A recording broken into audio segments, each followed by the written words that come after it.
Olá, meus queridos, mais uma vez nós estamos aqui para refletir. E a nossa reflexão é sobre o poder do entusiasmo. O entusiasmo é acreditar na nossa capacidade de fazermos as coisas acontecerem e de darem certo, de transformarmos a natureza e as pessoas.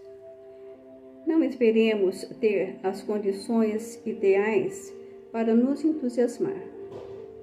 Somos nós que transformamos as nossas vidas numa vida entusiástica. Não é a realidade da vida que tem que nos entusiasmar. Somos nós que temos que entusiasmar a realidade da vida. Nós é que temos que entusiasmar as nossas ideias e os nossos pensamentos.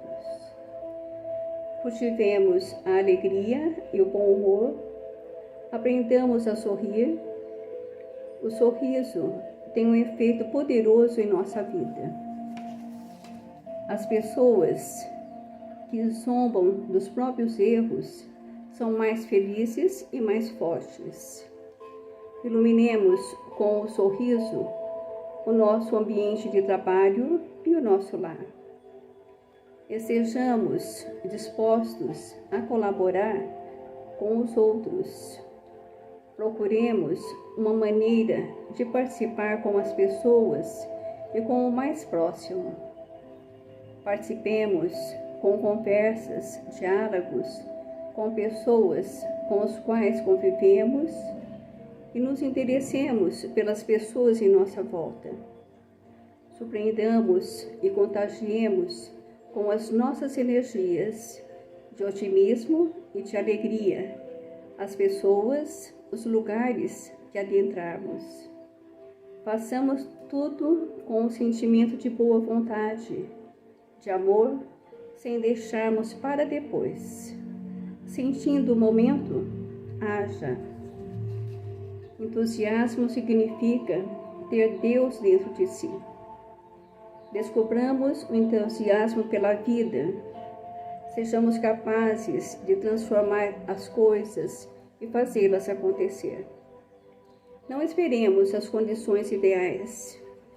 Façamos o entusiasmo ocorrer pela crença de que nós somos capazes de realizações eficazes e de vencermos os nossos próprios obstáculos. Que possamos refletir sobre as verdades, porque Jesus já nos disse: podeis fazer tudo o que eu faço e muito mais. Sois deuses. Será que nós estamos entusiasmados o suficiente para termos Deus dentro de nós? Como sabemos, o nosso coração é o templo do Deus vivo, como nos disse também Jesus, né? Então, que nós possamos refletir sobre isso, para que nós possamos levar, né, a alegria, o entusiasmo, onde quer que nós estejamos. E assim nós encerramos por aqui. Agradeço a todos, um beijinho no coração de cada um, e até a próxima, se Deus assim nos permitir.